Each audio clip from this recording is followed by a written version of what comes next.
Hi hello ನಮಸ್ಕಾರ ಸ್ನೇಹಿತರೆ. ಕೊನೆಗೂ ಕೂಡ ಅಂತಿಮ ಸಂಚಿಕೆಯ ಹತ್ತಿರ ಬಂದಿದೆ ಅಂತಲೇ ಹೇಳ್ಬೋದು. ಹಾಗಿದ್ರೆ ಇಲ್ಲಿ ತುಳಸಿ ಕತೆ ಏನಾಯಿತು, ಕ್ಲೈಮ್ಯಾಕ್ಸ್ನಲ್ಲಿ ಏನಾಗ್ತದೆ, ಇದು ಎಲ್ಲವನ್ನ ಕೂಡ ತಿಳ್ಕೊಬೇಕು ಅಂದರೆ ಈಗಲೇ ನಮ್ಮ ಈ ಚಾನಲ್ನ ಸಬ್ಸ್ಕ್ರೈಬ್ ಮಾಡಿ, ಹಾಗೆ ಒಂದು ವಿಡಿಯೋವನ್ನು ಪೂರ್ತಿಯಾಗಿ ನೋಡೋದನ್ನು ಯಾವುದೇ ಕಾರಣಕ್ಕೂ ಕೂಡ ಮರಿಬೇಡಿ.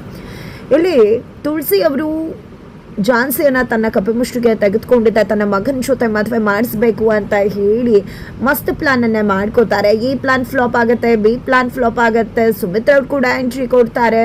ತುಳಸಿಯ ಕಪಿಮುಷ್ಟಿಯಲ್ಲಿ ಯಾರು ಕೂಡ ಇಲ್ಲ. ಅಲ್ಲಿ ಸಂಪತ್ ಕುಮಾರ್ ಕೂಡ ಈಗ ಹೆದರ್ಕೋತಾ ಇಲ್ಲ, ಏನು ಮಾಡಬೇಕು ಅಂತ ತುಳಸಿಗೆ ತೋಚ್ತಾ ಇಲ್ಲ. ಅದೇ ಕ್ಷಣದಲ್ಲಿ ಸಿ ಪ್ಲಾನ್ಗೆ ಮುಂದಾಗ್ತಿದ್ದಾರೆ ತುಳಸಿ.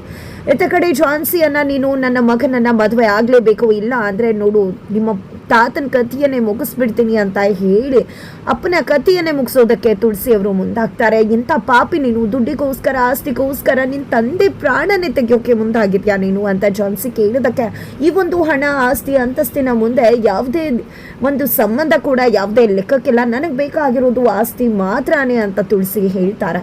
ನೋಡು ಈಗ ನೀನು ನನ್ನ ಮಾತಿನ ಕೇಳಿಕೊಂಡು ನನ್ನ ಮಗ ಪ್ರಣವ್ ಜೊತೆ ತಾಳಿ ಕಟ್ಟಿಸ್ಕೊಂಡ್ರೆ ಸರಿ, ಇಲ್ಲ ಅಂದರೆ ಖಂಡಿತವಾಗ್ಲೂ ಕೂಡ ನಿನ್ನ ಆ ತಾತನನ್ನು ನಾನು ಉಳಿಸೋದಿಲ್ಲ ಅಂತ ಹೇಳ್ತಾರೆ. ಹೋಗು ಪ್ರಣವ್, ತಾಳಿ ತಗೊಂಡು ಹೋಗಿ ಝಾನ್ಸಿ ಕುತ್ತಿಗೆಗೆ ಕಟ್ಟು ಅಂತ ಹೇಳಿ ಪ್ರಣವ್ಗೆ ಅಮ್ಮ ಹೇಳ್ತಿದ್ದಾರೆ. ಈ ಕಡೆ ಪ್ರಣವ್ ಕೂಡ ಹೋಗ್ತಿದ್ದಾರೆ.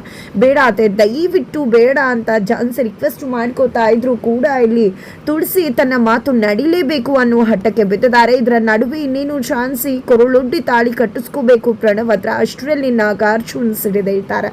ಇಷ್ಟು ದಿನ ತುಳಸಿಗೆ ಮಗನಿಗೆ ಬುದ್ಧಿ ಹೇಳ್ಕೊಂಡು ಬಂದು ಯಾವುದೇ ರೀತಿ ಪ್ರಯೋಜನ ಆಗದೆ ತಾನು ಸೋತೆ ಹೋಗ್ಬಿಟ್ಟೆ, ಇನ್ನೇನು ಮಾಡೋದು ಕರ್ಮ ಅಂತ ಅಂದ್ಕೊಂಡು ಕೂತಿದ್ದಂತಹ ನಾಗಾರ್ಜುನ್ ಅವರು ಈ ಒಂದು ಕ್ಷಣ ಸಿಡಿದೆದ್ದಿದ್ದೆ ಝಾನ್ಸಿ ಬದುಕನ್ನು ಸೇವ್ ಮಾಡ್ತಿದ್ದಾರೆ, ಸೇವ್ ಮಾಡಿದ್ರು ಅಂತಲೇ ಹೇಳ್ಬೋದು. ಯಾಕಂದರೆ ಇಲ್ಲಿ ಸಂಪತ್ ಕುಮಾರ್ ಅವರಿಂದ ಕಡೆಯಿಂದ ಇಲ್ಲಿ ತುಳಸಿಯನ್ನು ತಳ್ಳಿ ತುಳಸಿ ಕಾಯಿಲೆದಂಥ ಆ ಒಂದು ಪಿಸ್ತೂಲನ್ನು ತಾನು ತಗೊಂಡು ತುಳಸಿಗೆ ಕಪಾಳ ಮೋಕ್ಷ ಮಾಡಿದ್ದೆ. ಈ ಕಡೆ ತುಳಸಿಗೆ ಹಿಗ್ಗಾಮುಗ್ಗ ಬಾರಿಸ್ತಾರೆ. ಇಷ್ಟು ದಿನ ನಾನು ಸುಮ್ಮನಿದ್ದೆ, ನೀವು ಇವತ್ತು ಬದಲಾಗ್ತೀರಾ ನಾಳೆ ಬದಲಾಗ್ತೀರಾ ಅಂತ, ಆದರೆ ನೀವು ಬದಲಾಗಿ ಜಾಯಮಾನನೇ ಅಲ್ಲ ಅಂತ ಹೇಳಿ ನಾಗಾರ್ಜುನ್ ಹೇಳ್ತಾರೆ. ನಾಗಾರ್ಜುನ್ ನೀನು ನನಗೆ ತಿರುಗಿಬಿದ್ಯಾ, ನಮ್ಮ ಮಗನ ಮದುವೆ ಆಗಬೇಕು, ಇಡೀ ಆಸ್ತಿ ನಮಗೆ ಬೇಕು ಅಂತ ಹೇಳಿ ತುಳಸಿ ಹೇಳ್ತಾ ಇದ್ರು. ಆಸ್ತಿ ಆಸ್ತಿ ಆಸ್ತಿ ಆಸ್ತಿ ಅಂತ ಏನು ಸಾಯ್ತೀಯಾ ನೀನು, ಸುಮ್ಮನೆ ಇರ್ತೀಯಾ ಅಂತ ಹೇಳಿ ಸಖತ್ತಾಗೆ ತರಾಟೆಗೆ ತಗೋತಾರೆ. ನೋಡಮ್ಮ ದಯವಿಟ್ಟು ಕ್ಷಮಿಸ್ಬಿಡು ಝಾನ್ಸಿ, ನಾನು ಇವ್ರಿಗೆ ಸಾಕಷ್ಟು ಬುದ್ಧಿ ಹೇಳೋಕೆ ಹೋದೆ, ಆದರೆ ಇವ್ರು ಯಾರು ನನ್ನ ಬುದ್ಧಿನೇ ಕೇಳೋಕೆ ತಯಾರಿರಲಿಲ್ಲ ಅಂತ ನಾಗಾರ್ಜುನ್ ಹೇಳ್ತಾರೆ. ನನಗೆ ಗೊತ್ತಿದೆ ಮಾವ ನೀವು ಏನು ಅಂತ, ಇವ್ರುಗಳು ಏನು ಅಂತ ಕೂಡ ಗೊತ್ತಿದೆ, ಇವ್ರಿಗೆ ಯಾವುದೇ ಕಾರಣಕ್ಕೂ ಕೂಡ ಸುಮ್ಮನೆ ಬಿಡೋ ಚಾನ್ಸೇ ಇಲ್ಲ ಅಂತ ಹೇಳಿ ಝಾನ್ಸಿ ಹೇಳ್ತಾರೆ. ಹೊಡೆಯೋಕ್ಕೆ ಕೂಡ ಝಾನ್ಸಿ ಮುಂದಾಗ್ತಾರೆ. ಆಗ ರಾಯ್, ಮೇಡಮ್ ನೀವು ಯಾಕೆ ಹೇಟ್ ಮಾಡ್ಕೋತೀರಾ, ಅವ್ರಿಗೆ ಹೊಡೆಯೋದಕ್ಕೆ ಅಂತಾನೆ ಆಲ್ರೆಡಿ ರೆಡಿ ಮಾಡ್ಕೊಂಡು ತೊಗೊಂಡು ಬಂದಿದ್ದೇನೆ, ತಗೊಳ್ಳಿ ಚಾವಟಿನ ಅಂತ ಹೇಳಿ ಚಾವಟಿ ಕೊಡ್ತಾರೆ. ಚಾವಟಿ ಏಟ್ನಲ್ಲಿ ತುಳಸಿ ಮತ್ತು ಪ್ರಣವ್ ಇಬ್ರಿಗೂ ಕೂಡ ಹಿಗ್ಗಾಮುಗ್ಗ ಝಾನ್ಸಿ ಬಾರಿಸ್ತಾರೆ. ಅಟ್ಟಾಡಿಸ್ಕೊಂಡು ಹೊಡಿತಿದ್ದಾರೆ. ಈ ಕಡೆ ಬೇಡ ಝಾನ್ಸಿ, ಸಾಕು ಝಾನ್ಸಿ, ಹೊಡಿಬೇಡ ಝಾನ್ಸಿ, ಇನ್ನೆಂದು ಈ ತಪ್ಪು ಮಾಡೋದಿಲ್ಲ ಝಾನ್ಸಿ, ದಯವಿಟ್ಟು ಬಿಟ್ಬಿಡಿ ಝಾನ್ಸಿ ಅಂತ ಹೇಳಿ ಕೈಕಾಲು ಇಟ್ಕೊಂಡು ಕೇಳ್ಕೊಳ್ಳೋದಕ್ಕೂ ಕೂಡ ಇಲ್ಲಿ ಮುಂದಾಗ್ತಿದ್ದಾರೆ. ಈ ಕಡೆ ತಾತ ಅಂತೂ ಇವಳನ್ನ ಯಾವುದೇ ಕಾರಣಕ್ಕೂ ಬಿಡಬೇಡ, ಇಂಥವ್ರಿಗೆಲ್ಲ ನಾವು ಕರುಣೆನ ತೋರಿಸ್ಬಾರ್ದು, ಪಾಪಿ ಇವಳು ಅಂತ ಹೇಳ್ತಿದ್ದಾರೆ. ಈ ಕಡೆ ತುಳಸಿ ಮತ್ತು ಪ್ರಣವ್ ಇಬ್ಬರೂ ಕೂಡ ನಿಜಕ್ಕೂ ಬೆಂಡೆದ್ದಿ ಬಸವಳೆದು ಬಿಡ್ತಾರೆ. ಶೂರರಿಗೊಂದು ಕಾಲ, ಹಾಗೆ ಧೀರರಿಗೊಂದು ಕಾಲ, ಮೋಸಗಾರರಿಗೊಂದು ಕಾಲ ಅನ್ನೋ ಹಾಗೆ ಈಗ ನಿಜಕ್ಕೂ ಒಳ್ಳೆತನಕ್ಕೆ ಶೂರರಿಗೆ ಕಾಲ ಬಂದಿದೆ ಅಂತ ಹೇಳ್ಬೋದು. ಕೊನೆಗೂ ಕೂಡ ಇಲ್ಲಿ ಝಾನ್ಸಿ ಹಿಗ್ಗಾಮುಗ್ಗ ಬಾರಿಸದ್ದೆ ತುಳಸಿ ಅವರು ಬೆಂಡೆದ್ದಿದ್ದೆ ಕೈ ಮುಗಿತಿದ್ದಾರೆ. ಜೊತೆಗೆ ಇಂಥವ್ರಿಗೆ ಇಷ್ಟೆಲ್ಲ ಹೊಡೆದು ಬಡ್ದು ಮಾಡಿದ್ರೆ ಯಾವುದೇ ರೀತಿ ಪ್ರಯೋಜನ ಇಲ್ಲ ಅಂತ ಹೇಳಿ ಝಾನ್ಸಿ ಹೇಳಿದಾಗ, ಖಂಡಿತ ಝಾನ್ಸಿ ನಂಗೆ ತುಂಬಾ ನೋವಾಗ್ತಿದೆ, ತಡ್ಕೊಳಕ್ಕಾಗ್ತಿಲ್ಲ, ಬಿಟ್ಬಿಡು ಝಾನ್ಸಿ ಅಂತ ಹೇಳಿ ತುಳಸಿ ಕೇಳ್ಕೊಂಡಾಗ, ನೀವು ಇಲ್ಲಿರ್ಬೇಕಾದವರೆಲ್ಲ, ನಿಮಗೆ ಅಂತಾನೆ ಒಂದು ಜಾಗ ಇದೆ, ನೀವು ಅಲ್ಲಿ ಹೋಗಬೇಕು ಅಂತ ಹೇಳಿ ಪೊಲೀಸ್ ಅವ್ರಿಗೆ ಇನ್ಫಾರ್ಮ್ ಮಾಡ್ತಾಳೆ ಝಾನ್ಸಿ. ಪ್ಲೀಸ್ ಝಾನ್ಸಿ, ಇನ್ನೆಂದೂ ಈ ತಪ್ಪು ಮಾಡೋದಿಲ್ಲ,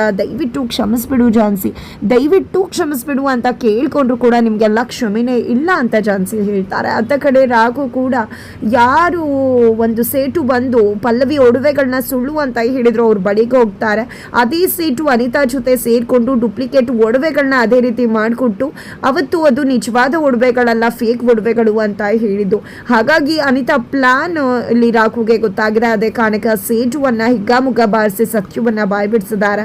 ಆ ವ್ಯಕ್ತಿ ಕೂಡ ಸತ್ಯವನ್ನ ಹೇಳ್ತಿದ್ದಾಗನೇ ನನಗೆ ಏನು ಮಾಡಲಿ ಅಂತಾನೆ ಈಗ ಗೊತ್ತಾಗ್ತಿಲ್ಲ ಅಂತ ಹೇಳಿ ಸೇಟು ಹೇಳಿದಾಗ, ಏನು ಮಾಡೋದು ಬೇಡ, ಒರಿಜಿನಲ್ ಒಡವೆಗಳು ನಿನ್ನ ಹತ್ರ ಇದೆ ಅಲ್ವಾ, ಅದನ್ನ ಕೊಟ್ಬಿಡು ಅಂತ ರಾಘು ಹೇಳ್ತಾರೆ. ಕೊಟ್ಬಿಟ್ರೆ ಅನಿತಾ ಮೇಡಮ್ ಅದರಲ್ಲಿ ಬೇರೆ ಒಡವೆಗಳನ್ನ ಮಾಡಿಕೊಡು ಅಂತಿದ್ದಾರೆ.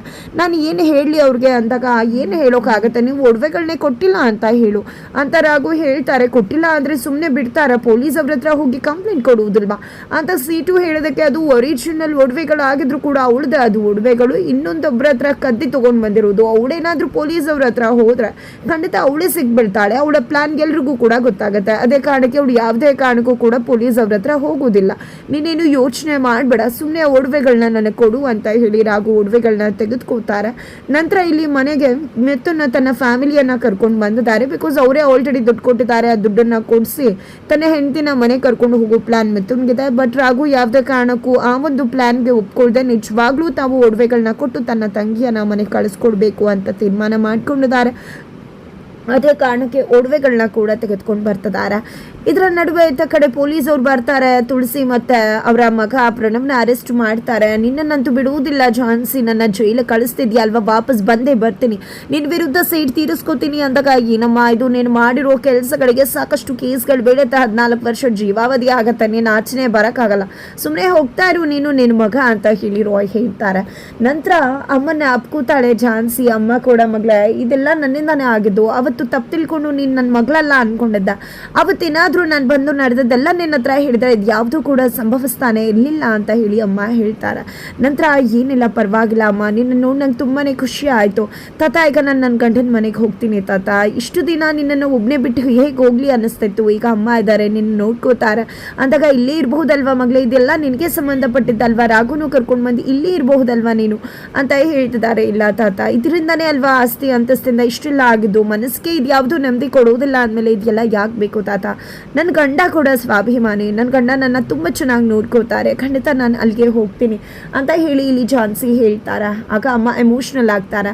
ನನ್ನ ಮಗಳನ್ನ ಯಾವಾಗ ನೋಡಲಿ, ಅವಳ ಜೊತೆ ಇರಲಿ ಅಂತ ನನಗೆ ಎಷ್ಟು ಪರಿತಪಿಸ್ತದೆ, ಆದರೆ ಈ ಕ್ಷಣ ನಾನು ಇಲ್ಲಿಗೆ ಬರ್ತಿದ್ದಾಗೆ ನಿನ್ನ ಗಂಡನ ಮನೆಗೆ ಹೋಗ್ತಿದ್ಯಾ, ನನ್ನ ಮಗಳನ್ನ ಬಿಟ್ಟು ಇರಬೇಕಾ, ಇದಕ್ಕೋಸ್ಕರನೇ ಇಷ್ಟೆಲ್ಲ ಮಾಡಿದ್ದು ಅಂತ ಅನ್ನಿಸ್ತದೆ ಅಂದಾಗ, ಅಯ್ಯೋ ಅಮ್ಮ ಅದು ಯಾಕೆ ಯೋಚನೆ ಮಾಡ್ತೀಯಾ, ಖಂಡಿತ ನಾನು ಆಗಾಗ್ಗೆ ಬರ್ತಾ ಇರ್ತೀನಿ ಅಮ್ಮ ಅಂತ ಹೇಳಿ ಝಾನ್ಸಿ ಇಲ್ಲಿ ರಾಯ್ನ ತಾತನ ನೋಡ್ಕೊ ಅಂತ ಹೇಳಿ ಅಮ್ಮ ಮತ್ತೆ ತಾತನ ಬಿಟ್ಟು ತನ್ನ ಗಂಡ ರಾಘು ಮನೆಗೆ ಹೊರಟಿದ್ದಾರೆ. ಅಲ್ಲಿ ರಾಘು ಮನೆಯಲ್ಲಿ ಇಲ್ಲಿ ಅನಿತಾ ಒಡವೆಗಳೆಲ್ಲ ಚಿನ್ನದ ಒಡವೆಗಳೇ ಬೇಕು ಅಂತ ಹೇಳಿ ಪಟ್ಟಿಟ್ಕೊಂಡು ಕೂತಿದ್ದಾರೆ. ಅದೇ ಒಂದು ಸಮಯಕ್ಕೆ ಅಲ್ಲಿಗೆ ರಾಘು ಚಿನ್ನದ ಒಡವೆಗಳು ಇಲ್ಲೇ ಇದೆಯಲ್ಲ ಅಂತ ಹೇಳಿ ಬಂದು ತೋರಿಸ್ತಾರೆ. ಯಾಕೆ ಡುಪ್ಲಿಕೇಟ್ ಒಡವೆಗಳನ್ನ ತೋರಿಸಿ ಒರಿಜಿನಲ್ ಅಂತ ಹೇಳಿ ನಮಗೆ ಮೋಸ ಮಾಡಬೇಕು ಅಂತ ಅನ್ಕೊಂಡಿದ್ರ ಅಂತ ಹೇಳಿ ಅನಿತಾ ಕೇಳಿದಾಗ, ನಾವು ನೀವನ್ನ ಒಬ್ರು ಸೀಟು ಕರೆಸಿದ್ರಲ್ವಾ, ಅವ್ರ ಹತ್ರನೇ ನಾಗರಾಜನ್ ಅವ್ರ ಹತ್ರ ನಾನು ಒಡವೆಗಳನ್ನ ಮಾಡಿಸಿದ್ದು, ಬೇಕಾದ್ರೆ ಅವ್ರನ್ನೇ ಕರೀರಿ, ಚಿನ್ನನ ಸುಳ್ಳ ಅಂತ ಹೇಳ್ತಾರೆ ಅಂತ ರಾಘು ಹೇಳ್ತಿದ್ದಾಗೆ ಅನಿತಾ ಬೆವತ್ ಕೂತಿದ್ದಾಳೆ. ಕೊನೆಗೂ ಕೂಡ ಎಲ್ಲರ ಮುಂದೆ ಇಲ್ಲಿ ಅನಿತಾ ನಿಚ್ಚು ಬಂಡವಾಳ ಏನು ಅನ್ನೋ ಸತ್ಯ ಹೊರ ಬೀಳ್ತದೆ. ಕೊನೆಗೂ ಕೂಡ ಇಲ್ಲಿ ಝಾನ್ಸಿಯ ಮನೆಗೆ ಎಂಟ್ರಿ ಕೊಟ್ಟಿದ್ದೆ ತನ್ನ ನಾದಿನಿ ಪಲ್ಲವಿ ಬದುಕನ್ನ ಸರಿಪಡಿಸೋದ್ರ ಮುಖಾಂತರ ರಾಘು ಮತ್ತೆ ಝಾನ್ಸಿ ಒಂದಾಗಿದೆ. ಕತೆಗೆ ಅಂತಿಮ ವಿದಾಯ ಸಿಗ್ತಿದೆ.